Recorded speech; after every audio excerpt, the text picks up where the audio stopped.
Mwiriwe mwaramutse kubaramutse mwiriwe kubiriwe ubuntu bw'Imana n'amahoro ya Yesu Kristo bibe muri mwebwe bigwije ubwenge n'imbaraga nyinshi cyane. Turabasuhuje mwebwe mukunda mugakurikirana ibikorwa bicano kuri Homilis. Je muri kumva nibisetsa Homilis. Uno munsi nanejejwe cyane no kumva yuko nabaganiriza, no kumva yuko nabasangiza bimwe mu by'Imana iba yaratubitsemo, bimwe mu butunzi Imana iba yaraduhishemo kugira ngo tubibaganirize. Yesu ashimwe cyane. Ijambo ry'Imana ndarikunda cyane mu Bakorinto ba mbere igice cya mbere umurongo wa 27 bazavuga ngo yahamagaye ibinyantegenke kugira ngo ukoze isoni abanyembaraga. Ubwo ni ubuntu kuba twarahamagaye, ni ubuntu bw'Imana. Praise Jesus. Rero kuba dufite icyo tubaganiriza si uko bizenda ngo dufite ibyinshi tubarusha, ahubwo twahaye agaciro ubuntu bw'Imana, twahaye agaciro icyo twagariwe, icyo twaherewe mu buntu bw'Imana. Niyo mpamvu uyu munsi twifuje yuko twabaganiriza icyo twahawe, icyo twahamagariwe, icyo ubutunzi twabitswemo kandi tubikwamo kubw'ubuntu. Nta cy'agaciro twatanze, nta n'icyo twogatanze kugira ngo tubitswemo iby'ubu bwiru bw'Imana, kuko birenze ubwenge bw'uko twabitekereza twebwe abana b'Imana. Yesu ashimwe cyane, Yesu ahimbazwe. Uyu munsi nanejejwe nuko nobaganiriza ijambo twakwita urukundo rw'Imana. Mbese urukundo rw'Imana ni iki kuri wowe? Nihe ubonera urukundo rw'Imana? Nihe uhera agaciro? Nirihe nyito wakwita urukundo rw'Imana? Urukundo rw'Imana ruri subdivize mu bice byinshi cyane. N'inkundo Bibiliya igenda ivuga ziri subdivize mu bice byinshi cyane. Hari inkundo ababyeyi bakunda abana, haleluya. Hari inkundo dukunda abavandimwe zanditswe mu Bakorinto ba mbere ibice 13. Hari inkundo kandi ukwiye gukunda abaturanyi zanditse muri Matayo. Hari inkundo nyinshi, ariko hari n'urukundo umugabo akwiye gukunda umugore we. Izo ni inkundo Bibiliya igenda ivuga, ariko urukundo nyakuri, urukundo ntagereranywa, urukundo rw'Imana. Yesu ahabwe icyubahiro. Ese waguha iminota 5, waguha byenda iminota 5 ni myinshi kutari imvuzi, kutari insyoza kugira ngo avuge, ariko byenda amasegonda 30 wasobanura gute urukundo rw'Imana? Ni gute ni iyihe nyito waha urukundo rw'Imana?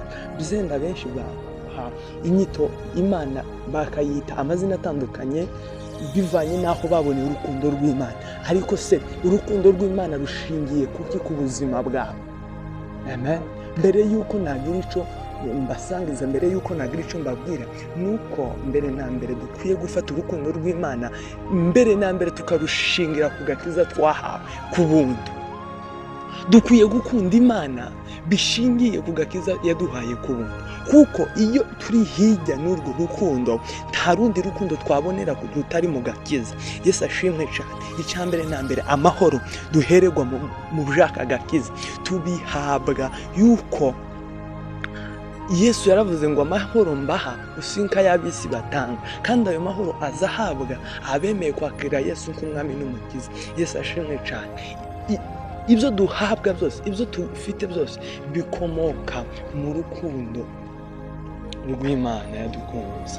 Muri Yohana wa mbere ibice 19 hazavuga ngo turayikunda kuko ariyo yabanje kudukunda. Yesu ahabwe icyubahiro. Tuyikunda kuko ariyo yabanje kudukunda. Yesu ashimwe cyane. Iyo tuvuga ko Imana tuyikunda mbere yuko yabanje kudukunda, biba bifite insiguro nyinshi. Amen. Biba bifite n'ikintu kinini, kuko urukundo mbere na mbere, iyo umuntu akubwiye ngo ndagukunda, wowe babwiye ngo ndagukunda, nta insiguro nini uba ufitemo, nta ko wabona wasigura iryo jambo urukundo. ndetse noneho n'uwagukunze ntaba afite ubusobanuro bunini yaha iryo jambo ngo ndagukunda. Nta busobanuro aba yibitseho ku buryo yagusobanurira ijambo gukunda icyo ari cyo. Ariko habe nubwo nagerageza kurisobanura, sinabiha ibisobanuro bikwiye bizima kuko biri. Yesu ashimwe cyane. Urukundo ni amarangamutima, ni emosiyo umuntu agirira undi, ni ibyiyumvo umuntu agirira undi. Yesu ashimwe cyane. Ariko mu buzima busanzwe umuntu agirira ibyo byiyumvo, agirira umuntu iyo fréquentation mu gihe habaye kubona n'imbona nkubone, cyangwa se habaye kubona ishusho y'undi muntu ukumva wamukunze, cyangwa se hari aho wamubonye hari ibyo uzi ugenda ubona akora ukumva wamukunda uwo muntu. Niho ibyo byiyumvo rero nibyo twakwita gukunda umuntu. Amen. Rero iyo umuntu ngo akubwiye ngo ndagukunda, praise Jesus, ntuba uri obligé, nous ne sommes pas obligés d'aimer abatubwiye bose ko badukunda. Ahubwo umutima wawe, amen, umutima wawe niwo uhitamo, nugira amahitamo yo kugira uwukunda. Praise Jesus. Yesu ashimwe cyane. Umutima wawe uzugira amahitamo y'ukwiye gukunda. Haleluya. Yesu agucungira.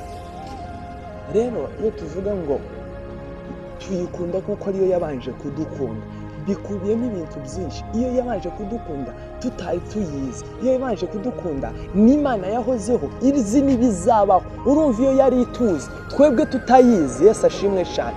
Rero iyo tuvuga ngo tuyikunda kuko ariyo yabanje kudukunda, none yageze kudukunda twebwe tutarayimenya, igira kudukunda idufite mu mugambi wayo. Haleluya. Niyo mpamvu duha agaciro iby'urwo rukundo, niyo mpamvu duha agaciro urwo rukundo twahawe. Rero tubiha agaciro kubera ko ariyo yabanje, ariyo yatangiye, ariyo yateye intambwe yo kudukunda. Rero iyo Imana itubwira ngo ndabakunda gusa, amen, yamara igasigaho cya gihano cyo kuzapfa urupfu rw'iteka, ni ukuri kw'Imana titwokayikunze kuko tuyikunda. Ndetse abenshi baba bumva n'iby'urwo rukundo bakarusha amazi, yuko iyo tubwira ngo ndabakunda bidakuyeho, amen, bidakuyeho igihano yari yaraduhaye kubw'icyaha twakoreye muri Edeni. Yesu ashimwe cyane. Urwo rukundo ntaco ruba rutumariye. Yesu ahabwe icubahiro. Niyo mpamvu Imana iyija kudukunda, iyo yafashe urukundo rwayo irugaragariza mu bikorwa. Urukundo rw'Imana si urw'amajambo gusa, no. Urukundo rw'Imana rugenda rutwigaragariza mu bikorwa. Twabisanga muri Yohana ibice 3:16. Haravuga ngo kuko urukundo Imana yakunze abari mu isi cyane, byatumye itanga umwana wayo w'ikinege, kugira ngo umwizera wese atarimbuka, ahubwo ahabwe ubugingo buhoraho. Amen. Kubw'urukundo Imana yakunze abari mu isi cyane. Rwa rukundo rw'Imana ntirwabaye urwo ku munwa gusa, ntirwabaye urwo mu magambo gusa, yuko iyo ruba urw'amagambo ntituba tuyikunda kuko ariyo yabanje kudukunda, ariko kubw'ibikorwa yatugaragarije birengaho. Ifata ububiko bwayo, ifata stoke yari iruta izindi stoke yari ifite mu ijuru, iravuga ngo reka mbaho umwana wanje, umwizera wese uzamwizera ngo azahabwa ubugingo buhoraho. Yesu ahabwe icubahiro. Kwizera uwo mwana, haleluya, kwizera uwo mwana nibyo biduhesha ubugingo. Hirya y'uwo kwizera uwo mwana, amen, hirya yo kwizera uwo mwana nta kindi cyaguhesha ubugingo buhoraho. Ariko Imana iyo ubwayo mu bwiru bwayo itugaragariza urukundo mu gufata kimwe cyari gikomeye. Amen, haleluya. Muri Yohana wa mbere ibice 3:16 hazavuga ngo iki nico kitumenyesha urukundo icyo ari cyo, nuko Yesu yatanze ubugingo bwe ku bwacu. Jesus. Iki nico niki kitugaragariza urukundo, ni ububwiru bw'urukundo, nuko yafashe ubugingo bwe arabutanga. Imana iyo ubwayo ifata ubugingo bwe irasubira itugarurira identite twari twaratakaje. Amen. Imana itugarurira ishusho yacu ya nyayo, itugarurira ubumuntu twari twaratakaje, itugarurira agaciro kacu, iremera itanga ubugingo bwayo ku musaraba. Ngo iki nicyo kitumenyesha, iki nicyo cyonyine, hirya y'iki nta kindi twiteze mu bugingo.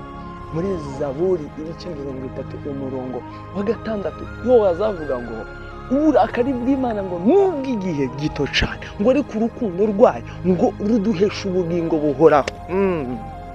Jesus, urukundo rw'Imana ruduhesha ubugingo buhoraho. Rero ugifata Imana ukayiha iyindi nyito idashingiye ku rukundo rw'agakiza yaduhaye, monshe, urukundo ukunda Imana n'urw'ibintu. Mu gihe yakugize nka Yobu, mu gihe yagucishije ahakomeye nka Yobu, bizagenda gute?